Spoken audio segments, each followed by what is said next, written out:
Hello, everyone. This is Divine Due Diligence coming on here doing my due diligence of giving you time, experience, and acknowledgement. I came on here to give you an understanding of why you don't see God's promises.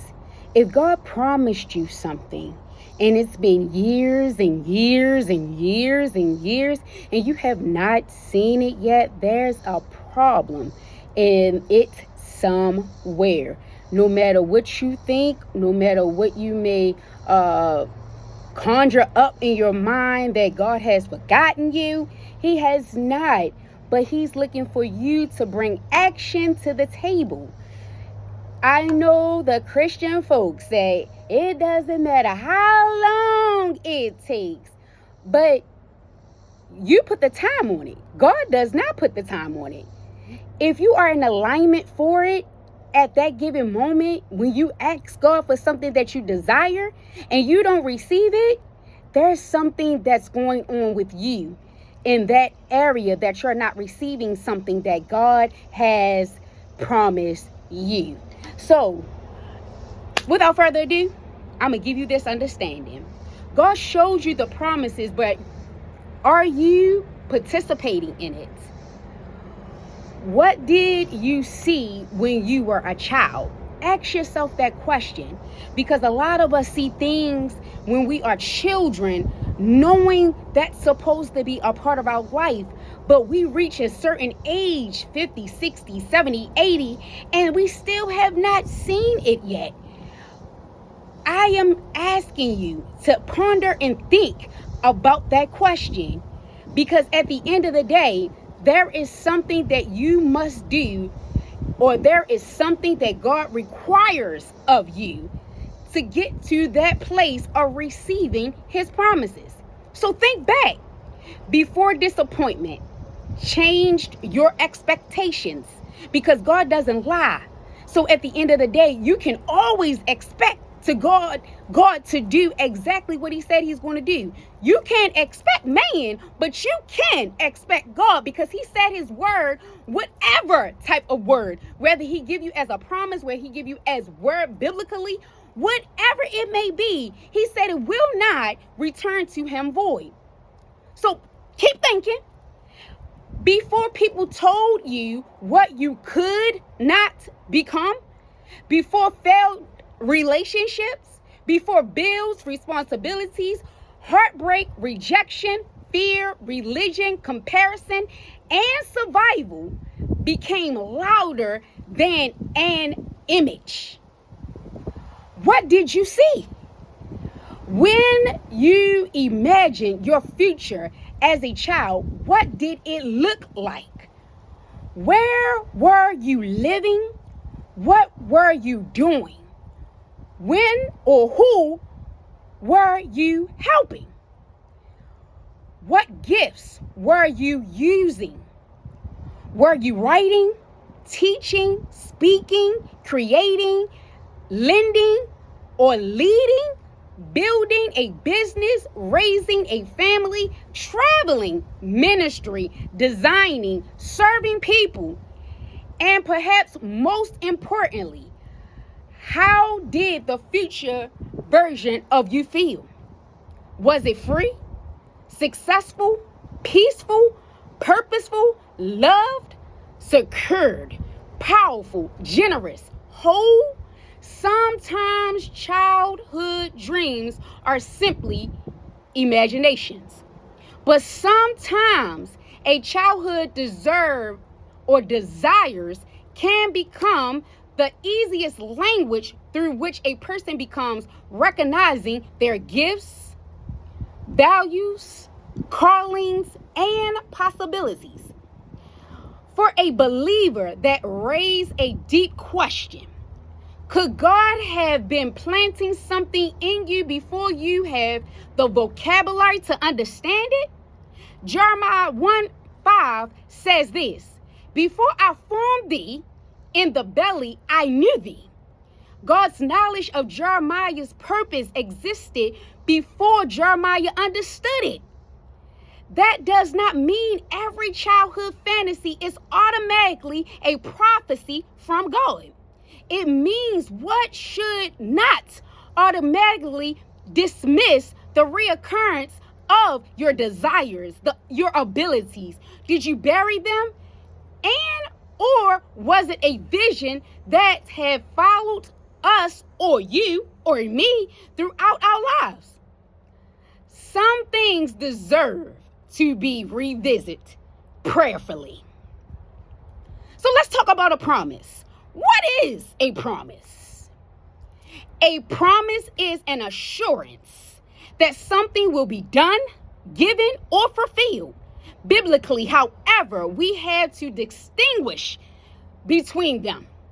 Something God actually promised, impressed upon our hearts. Something we strongly desire, and something we imagined. Those categories should not automatically be treated as the same thing.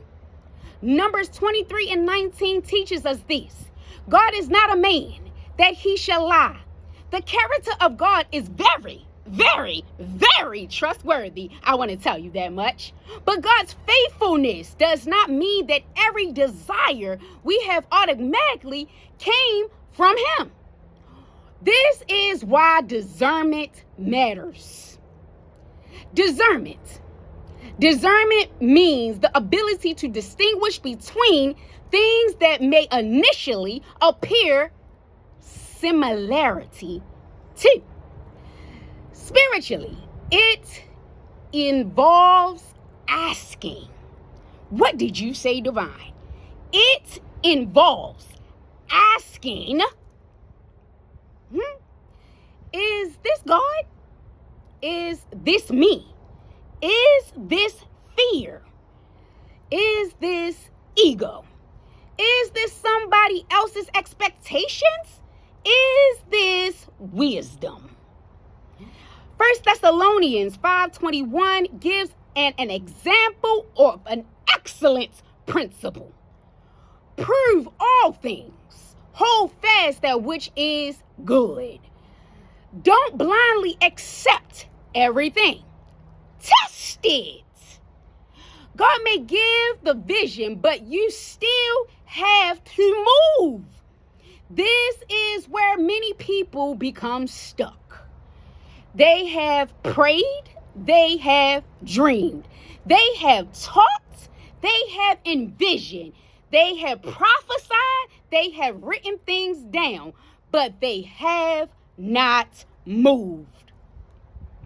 James 2:17 says this: faith, if it haven't not works, is dead.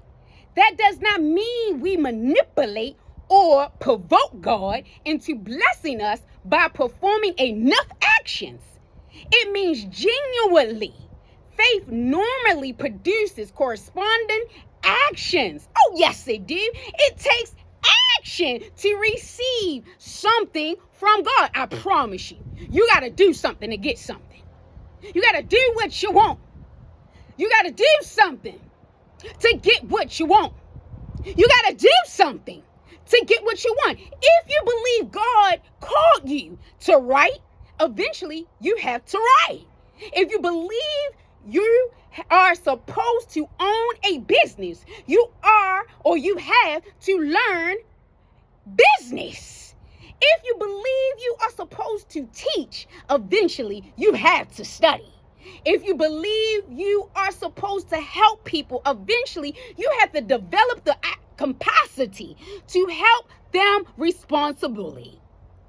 If you believe God gave you a gift, you have a responsibility to develop it. Potential is not the same thing as preparation. Did you hear what I said? Potential is not the same thing as preparation. And preparation is not the same thing as execution.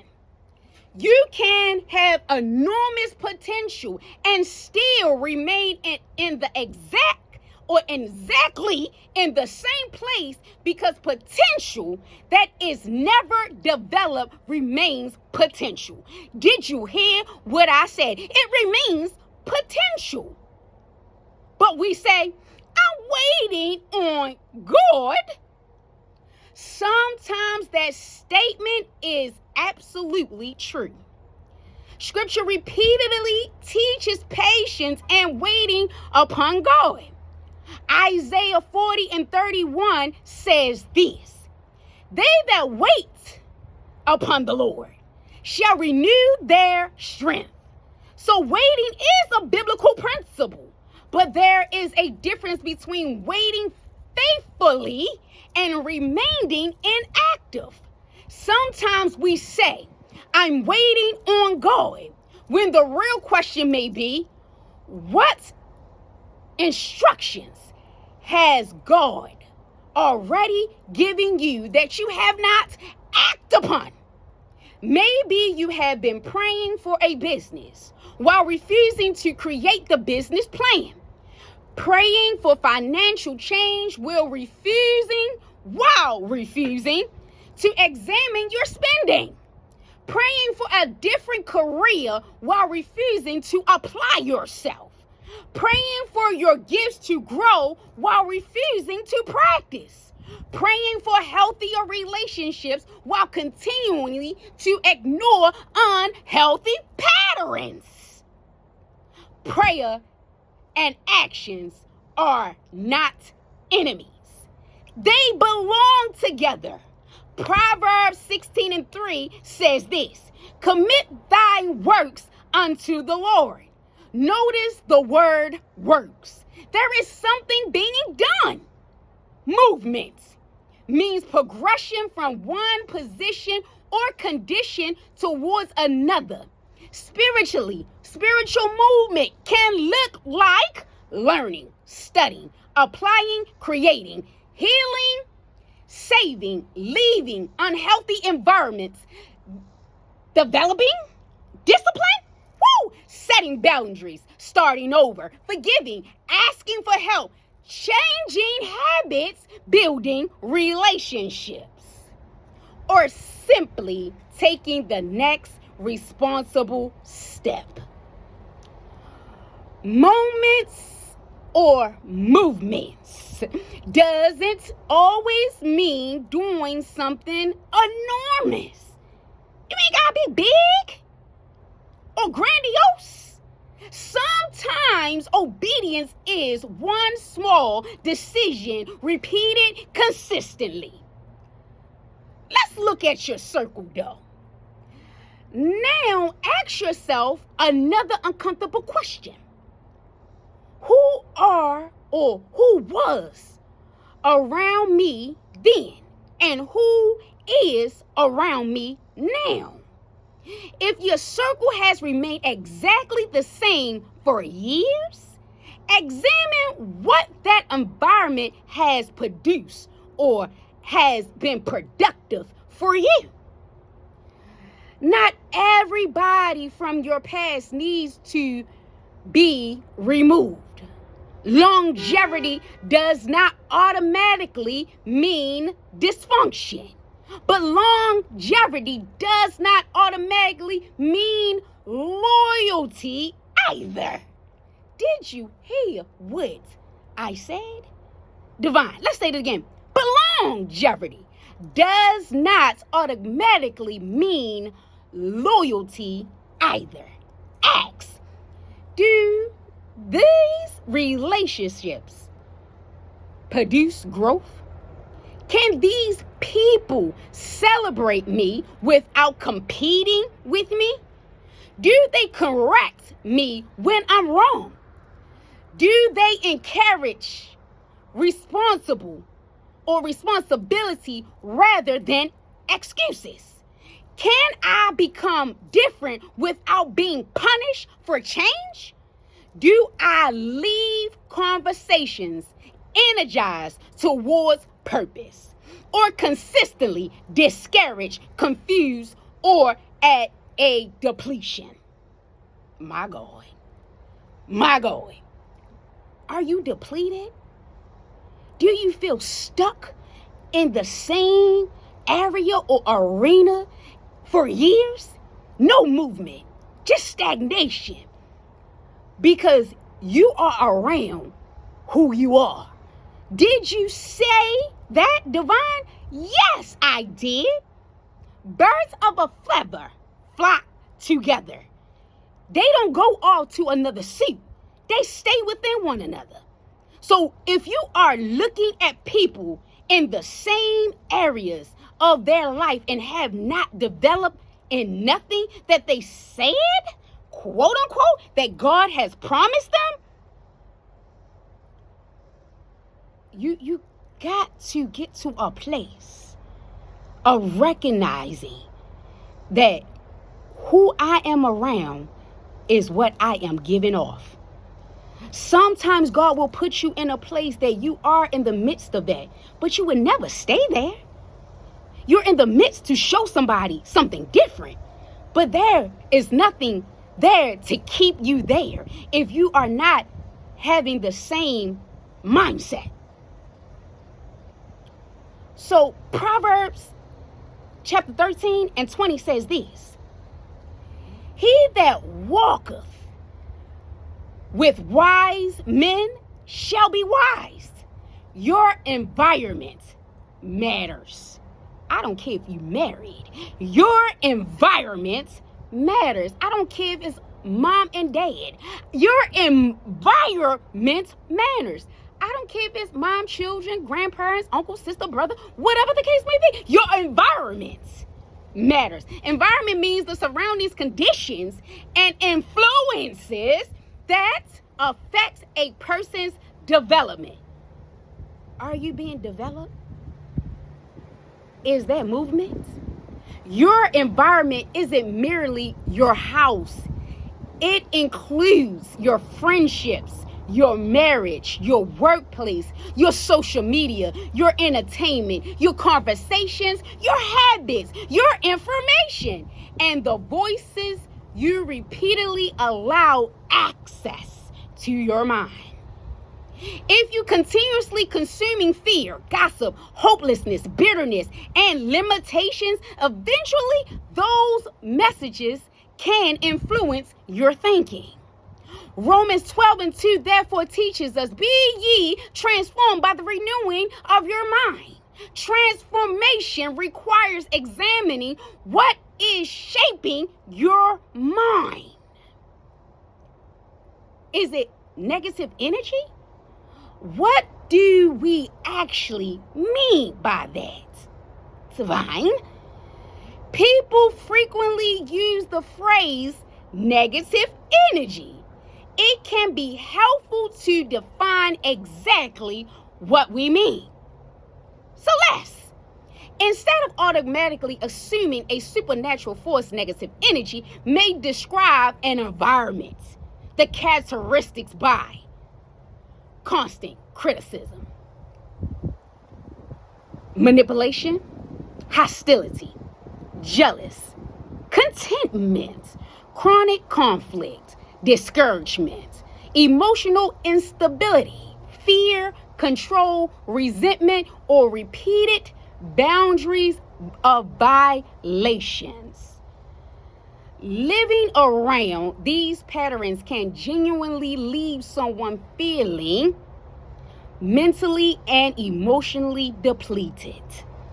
The Bible often describes people according to their fruit rather than modeled language about energy.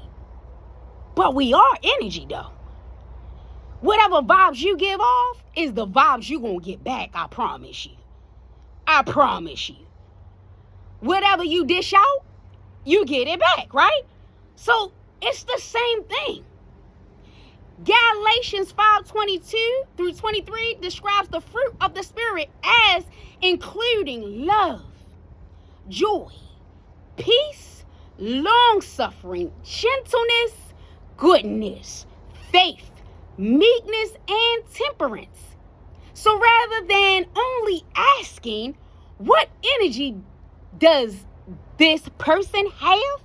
Ask, what fruit does consistently interact with this person producing? What fruit does consistency interaction with this person or people produce? That question can reveal much more. But energy drained, and energy drain is anything that repeatedly consumes emotional, mental, physical, or spiritual resources without healthy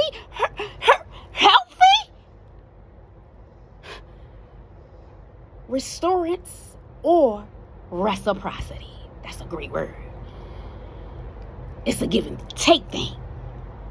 You might experience it as consistently defeating yourself, explaining yourself, walking on eggshells, putting out fires, recovering from arguments after arguments after arguments, being criticized, being manipulated, carrying another adult's responsibility, or abandoning your goals to keep somebody else comfortable. To keep somebody else comfortable? Seriously? What about me? What about how I feel? What about what I think? What about where I want to go? What about my desires? What about what God promised me? What about it? Do you still believe that is a promise to you?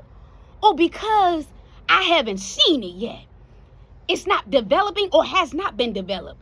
Or are you in an arena where you're not supposed to be, that the promise can't be given to you unless you leave, unless you separate, unless you depart from it? Because some promises that God promised us is not for everybody. It's not for everybody. So if you're around people that God said, they not supposed to have a part of that, I'm giving it to you because it's a promise to you. But at the end of the day, you got to know it's for you.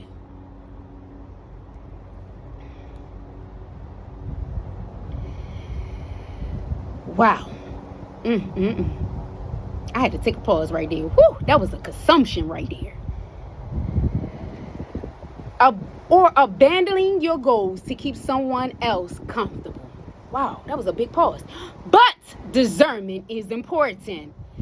Being tired after dealing with somebody does not automatically prove that the person is spiritually attacking you.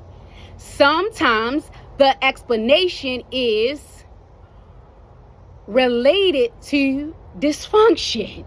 Sometimes it is incompatibility.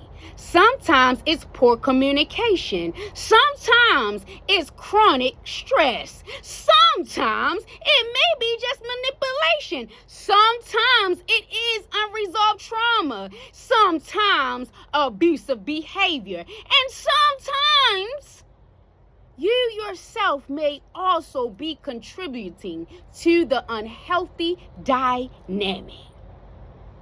Maturity asks us to examine both the other person's or people's behavior and our own. But then you got, what? You may just be involved in this. Are you married? And you have not seen the promises? There has not been no growth, no movement, but you have seen sickness. You have seen organs fail. You have seen things lost. You have seen, repeatedly. It's not one time events. It's consistently. It's something that you had to go through over and over and over again. But you're not recognizing the patterns. You might be just dealing with a witch or a warlock. They are the only ones that soup up your energy for their own self. And sometimes they get no development off of it because your energy and the possibilities that belong to you will remain with you. But you will be depleted in other areas what lacks the functioning of what supposedly it should have. So we're going to handle this statement carefully. A witch refers to a person believed to practice witchcraft or magical spiritual purposes. Don't get it twisted. When you are in relationships and you find yourself drained, depleted, only warlocks can do that. Only warlocks can do that. Drain you, deplete you, where you don't feel like you have nothing left. But on the other hand, witches can do it too. They will deplete you in such a way because it's what? Male versus female. So you're dealing with either a witch or a warlock. If you are downfalling from where you started off in the relationship, make it make sense. You're being drained in different areas, different revenues. Whatever the understanding of the drainage may be, we got to have a mindset about everything. Why is this consistently happening to me in such a way of a consistent event taking place more than one time? A warlock is an historical being used to in different ways in modern populations or usage, and often refers to a male practitioner of witchcraft or magic. Don't get it twisted because you think you go to church that you ain't one of these. If you seen a downfall in your life and you connected to somebody, it's this thing, baby. I'm trying to tell you. However, a difficult spouse is not automatically a witch. A selfish husband is not automatically a warlock. A jealous wife is not automatically practicing witchcraft. A draining relationship does not by itself prove supernatural energy theft. Examine it, test it, try it, find out, and see for yourself. If it been years and you ain't go nowhere, you been depleted, I think you might want to think twice. Making those excuses without evidence can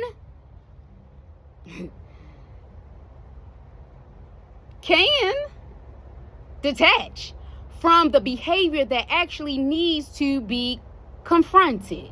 Instead of examining the fruit, is there control? Is there manipulation? Is there isolation? Is there humiliation, financial depletion, consistent discouragement? Is it threats, sabotage, coerce, deception, emotional abuse, physical abuse? Those behaviors are seriously without needing a supernatural label, but it also can be assumed as such. Ephesians 5 presents marriage as a relationship involving love, sacrifice, care, not domination or destruction. So if you find yourself receiving domination or damnation or destruction going downhill, is it a marriage? Your partner should not require you or your destruction for their development. But you got some of them out there that do it. There is one of the strongest principles inside this teaching. A healthy relationship should provide room for mature growth. Did you grow? Are you growing? Or are you lacking? That does not mean your spouse is personally responsible for making you successful. And it does not mean every season of marriage will leave both people financially or emotionally better off. Immediately, people experience sickness, unemployment, grief, financial difficulty, and other hardships. But is it repeated? What? This repeatedly going on? Year after year? You might get a break, but it's coming up again? Make that junk make sense. Let's be real. Be for real with yourself. The real question is, though, what is the direction and character of the relationship? Are we building together, or is one person consistently advancing while the other is consistently being demolished? A healthy partner should not need you to be smaller so they can feel bigger, poor so they can feel that they are superior or control over you, or have it control over you. Isolation so they can possess you or have possession over you. Silence so they don't have to change. Confusion so they remain powerful, or insecure so you never realize your worth. That is not healthy partnership. It's not healthy. But I tell you what, at the end of the day, you have to have the realization for yourself. Allow the God within inside you to work for you. Allow it to move. Allow it to have its being in you, and you have its being in Him that resides in you. If there is no movement, there will be no change. If there is no movement, you will never see the promise. If there's no movement, you have not developed it. Look out for part 2. This is Divine Due Diligence, signing off saying, wahoo, peace, love, and namaste.